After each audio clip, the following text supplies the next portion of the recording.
Out of approximately 1,000 graduating seniors between our two high schools, these two young people are at the top academically. The two valedictorians for Lakeview, Blake McCracken, and for Central, J.J. Gossett. Oh my goodness, it's a big, big deal to be able to say that you graduated top in your class. No one can take that honor for you, nor could anybody buy it for you or give it to you. You earned it, and it wasn't the last month of school. It was over, probably over your whole 12 years that you built a pattern of being a good student, but you certainly, these are the grades for 4 years of high school. And we particularly, those of us who've been in this business a long time, know what a big deal this is. Your parents know what a big deal this is. And looking back on this, it would have to be one of the highlights and something you're most proud of. Let's get to know you just a little bit.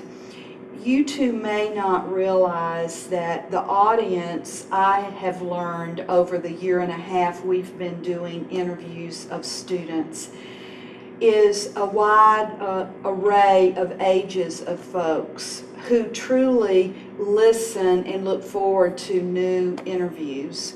So they're going to want to know some things about you. First off, and Blake, let's start with you. Did you grow up here in San Angelo? What schools have you attended? Let's start with you. Well, kindergarten and first grade I went to Trinity Lutheran, and then after that, second grade I started at Goliad, and then on to Lincoln, and then Lakeview. So you certainly have been in the San Angelo area and in San Angelo ISD most of your career. Mm-hmm. So you're a product. Yeah. Excellent. JJ, what about you? I started out at Bowie Elementary, and then I attended Glenn Junior High, and now I'm at Central. Well, two great high schools, both great middle schools and good elementaries have also, in addition to your families, contributed.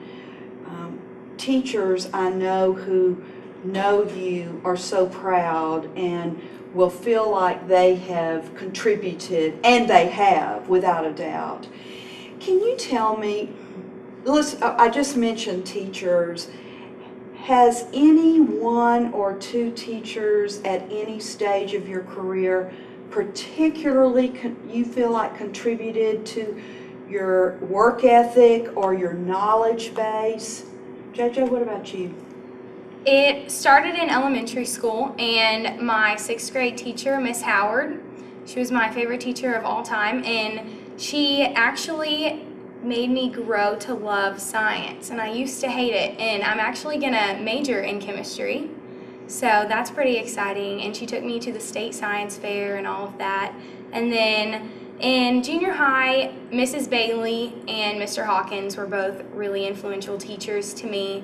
And then, of course, Mr. Price, who doesn't love Mr. Price. He is an amazing teacher that doesn't go by the curriculum. He teaches you so many odd things about the world. I just learned a lot from him, too.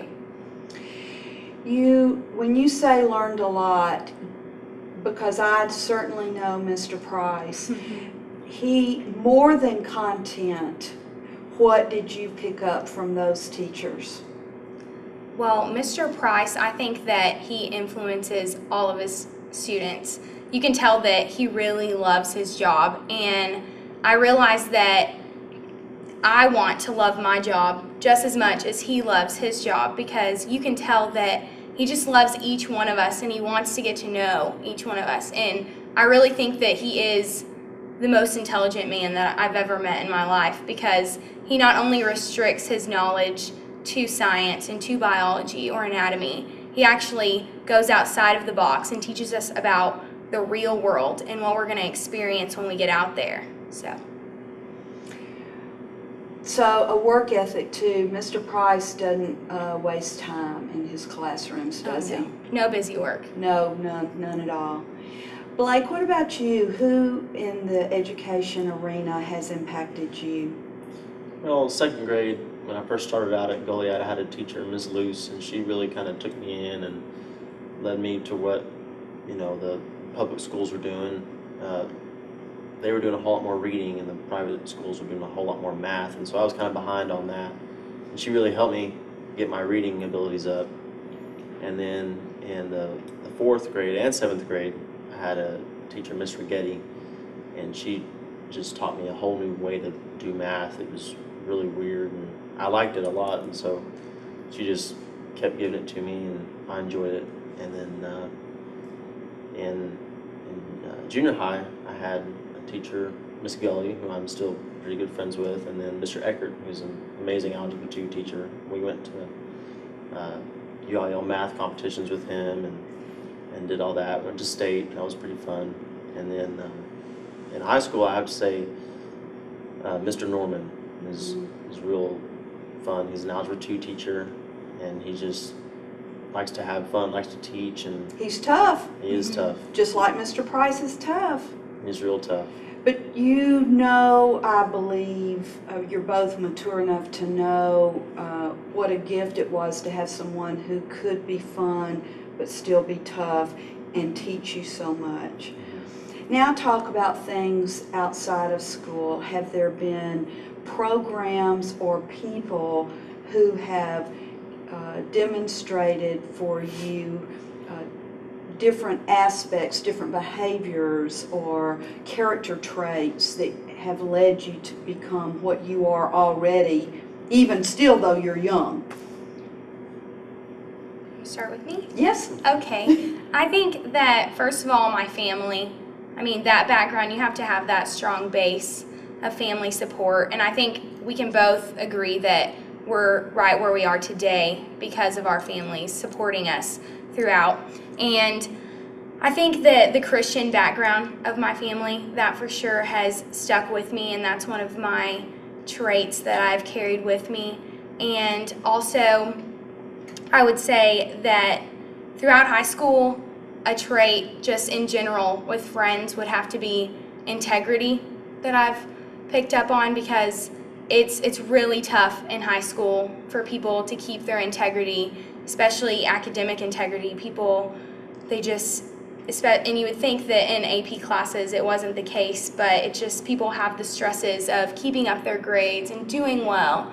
And so integrity is the main key, I think, that a person can have, because that's how you can judge someone and how they are. And finally, I actually learned about community service and helping people through Key Club, and it has changed my life. And I know that whenever I retire from being an anesthesiologist, that I want to be in Doctors Without Borders, and I want to go on mission trips, not only outside of the United States, because I feel like everyone is saying that, oh, Africa needs our help, South America needs our help, but I think that we really do need to focus also in the United States, because I think things like Hurricane Katrina, that showed us that we need to stay here and that we need to help people, because we're in just as much need as people in other countries. But I also want to go to other countries like South America and all of that, and Peru, and help people there. So community service in the Key Club, and there are others certainly, groups at both high schools who log in thousands of hours. The Key Club just stands out. You all are volunteers for things that are not always fun.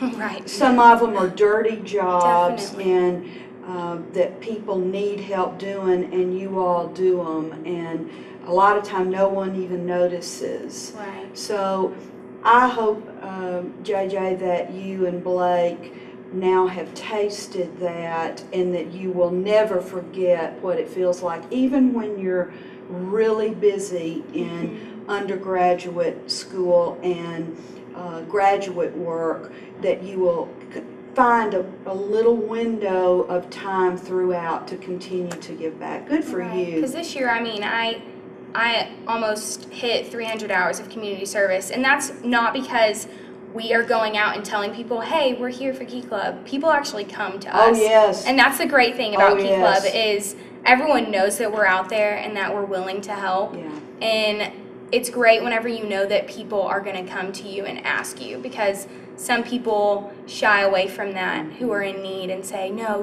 I don't need help. But people know that we are willing to help and we want to help, and so they actually come to us and ask us. Well, good for you. So Key Club has had a huge impact on you. Yes, ma'am. Blake, what about you, other than your class, your teachers?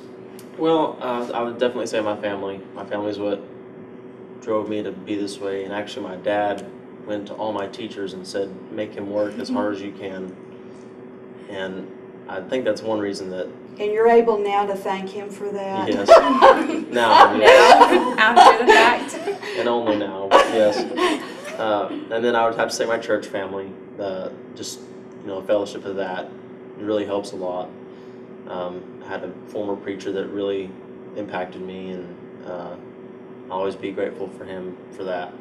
And at Lakeview, our community service club is in the NHS, and we do a lot of things kind of like the Key Club, and that's just different things you would never even think of that people would need help with, and they really do, and it's a good program. Well, I'm grateful that you both think that has had an impact. I can always tell the difference when a person does just enough community service for it to look good on a resume, but you can tell when you talk to them it was a thing to do and not something that has impacted their lives, really helped mold you and look down the road. Now talk to us about where you're going to school. Blake, start with you and what you believe today you're going to major in. Well, I'm going to start off at ASU first. Either stay here for 2 years and then transfer to A&M, or stay here all 4 and then go to A&M later. But right now for here, I'm going to major in physics. I like all that math. Good and physics stuff, department at They ASU. have a really good physics. Very good.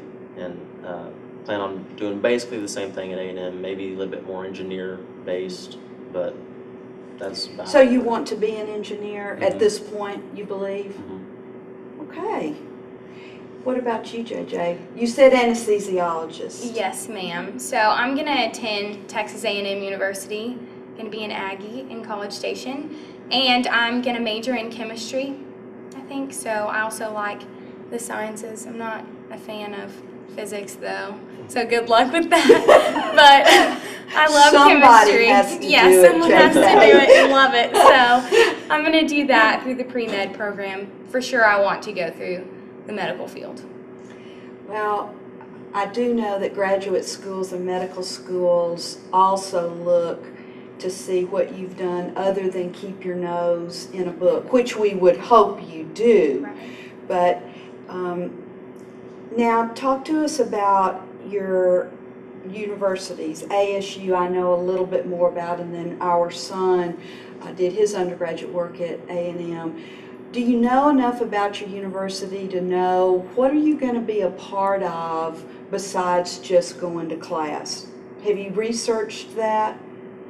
Yes. Okay, JJ. Okay. For sure I'm going to be in some sort of Christian fellowship at A&M because they have so many groups there, and I haven't actually chosen a group yet because I'm actually going to go and look at each of them, see which one I like, and I'm actually going to rush in August to be in a sorority, so if they pick me, I'll be in a sorority. If that's for me, I'm not really sure, because you never know until you experience it if That's sororities true. are your thing. And so I also know for sure that I'm going to be in some sort of study group, like a chemistry club or something like that, because Woo, that's good going for you. to help a lot, having friends there to help you and do homework together. And that's the good thing about A&M is everyone's like a big family, so everyone looks out for each other, and if you're struggling in something, you know that you can rely on a professor to help you or a student to go out of their way to help you with something. So I'm really excited, and I'm not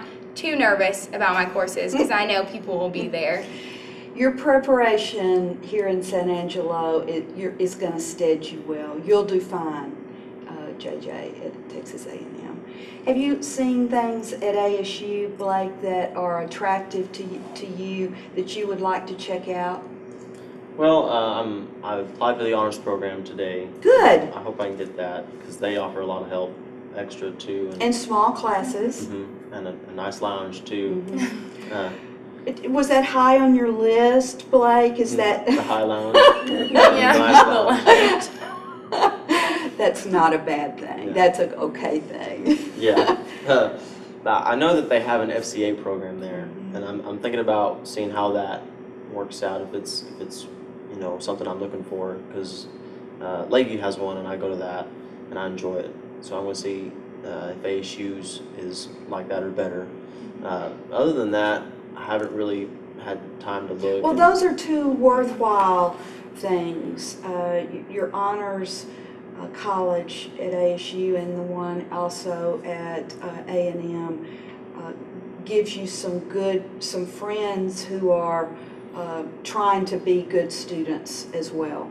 So that would stead you well. And I hope that both of you will look back on your public school career and be grateful that God placed you, allowed you to attend and have the Mr. Prices and some of the teachers that you mentioned that are so outstanding in the math fields at Lincoln and Lakeview, Blake.